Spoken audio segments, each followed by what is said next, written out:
Bonjour, ici Mélanie Raymond. La culture intérieure de marijuana peut avoir des conséquences graves sur une propriété et ses occupants. Il est donc très important d'être vigilant lorsqu'une de ces propriétés fait l'objet d'une transaction immobilière. Pour vous aider à détecter les propriétés ayant pu servir à la culture de cannabis, je rencontre Suzanne de la Rochelière, qui est spécialiste en drogue à la Sûreté du Québec. Suzanne de la Rochelière, bonjour, merci d'être avec nous aujourd'hui. Ça me fait plaisir.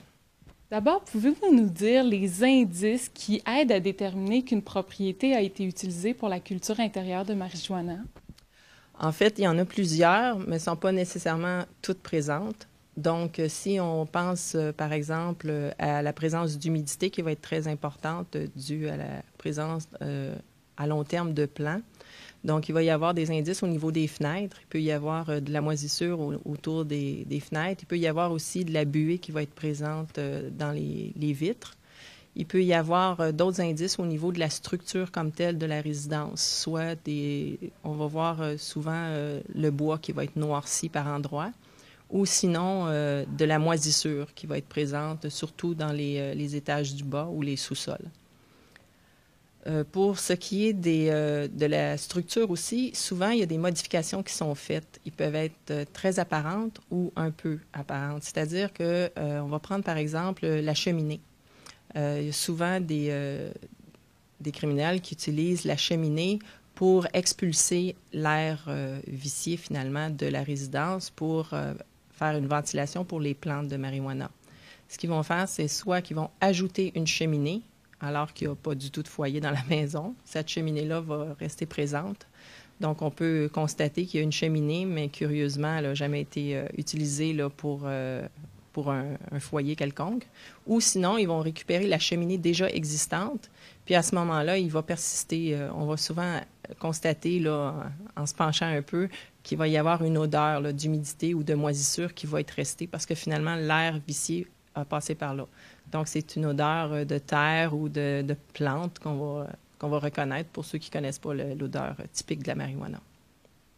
Puis vous avez des photos à nous présenter. Pouvez-vous nous expliquer ce qu'on en ressort, en fait, de ces images? Oui, bien, au niveau de la culture de marijuana, peut-être j'ai pensé vous montrer plusieurs images. Donc, on voit ici une image où on a les plants de cannabis qui sont en croissance. Vous remarquerez que les pots qui sont par terre, déposés, la plupart du temps, vont être déposés directement sur le ciment, au sous-sol. On va remarquer que ça va laisser des traces. Donc, les traces, ça va faire des cernes ronds à intervalles réguliers qui vont se retrouver au sol. On va remarquer aussi, il va y avoir eu ajout de conduits de ventilation. Donc, ça peut être des braquettes, des crochets ou tous les systèmes auxquels on peut penser pour accrocher au mur ou au plafond les lampes avec les abat-jours là, qui sont typiques à la culture de marijuana. Au niveau du toit aussi, ce qu'on peut remarquer, c'est l'ajout de maximum. Donc, c'est peut-être aussi un autre indice là, qui est facilement observable. Et au niveau des modifications apportées à la résidence, qu'est-ce qu'on peut remarquer sur cette deuxième image? Outre, en fait, les dommages, comme on parlait, il y a souvent des trous qui vont avoir été faits dans des endroits où c'est plutôt inattendu. C'est pas un endroit où on avait une sécheuse d'installer ou quoi que ce soit. On va voir qu'il va y avoir eu réparation peut-être du trou ou le trou peut être encore présent. Ça peut être des trappes qui ont été ajoutées ou simplement des modifications au milieu. On a vu souvent au milieu d'un plancher de bois franc qui est tout à fait neuf. On a vu des trous d'importantes dimensions dans le milieu du salon, dans un endroit très passant, où finalement, c'était injustifié d'avoir ce trou-là. Alors, même s'il a été réparé, il y a raison de se poser des questions déjà, puis de pousser peut-être un peu plus loin le questionnement ou les observations. Il y a aussi, on sait que le séchage de la marijuana va souvent être effectué à même les lieux de production. Le séchage demande finalement un endroit où on peut suspendre des grillages ou des moustiquaires. Donc, on peut observer peut-être quelque chose qui va ressembler à un endroit où on avait mis des tablettes, mais curieusement, il n'y a aucune tablette qui sont présentes. Ça peut être des traces où des moulures qui sont restées sur le mur, ou même la présence de chaînes pour attacher des tablettes là, qui sont inhabituelles ou sur lesquelles on peut observer une différence là, qui va nous amener à un certain questionnement.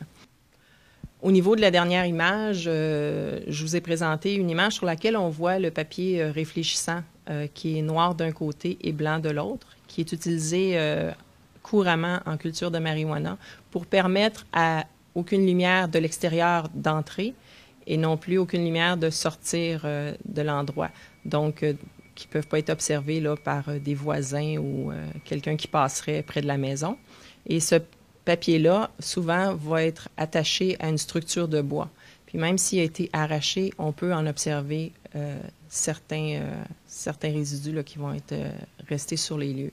Donc, à partir du moment où on voit ce papier-là, c'est communément utilisé, donc je pense qu'il y a lieu de se poser des questions.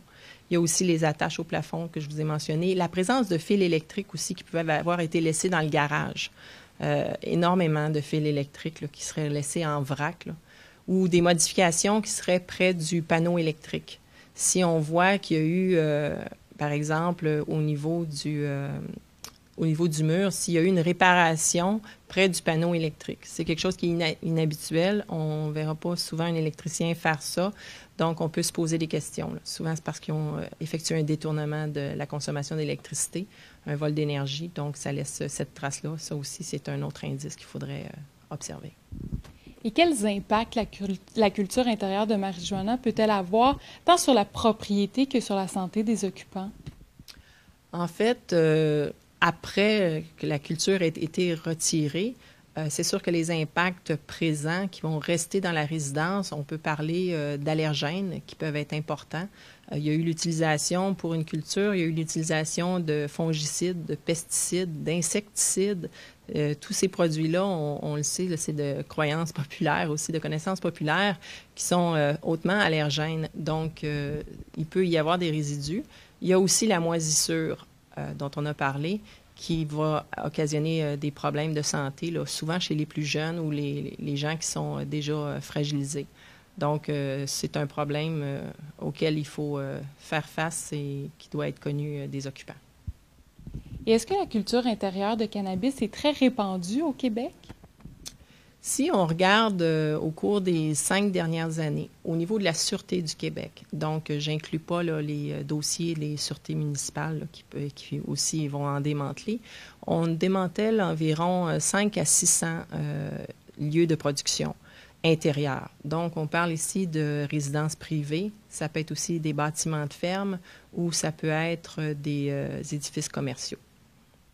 Suzanne de la Rochelière, merci beaucoup pour cette information. Ça me fait plaisir. Bonne fin de journée.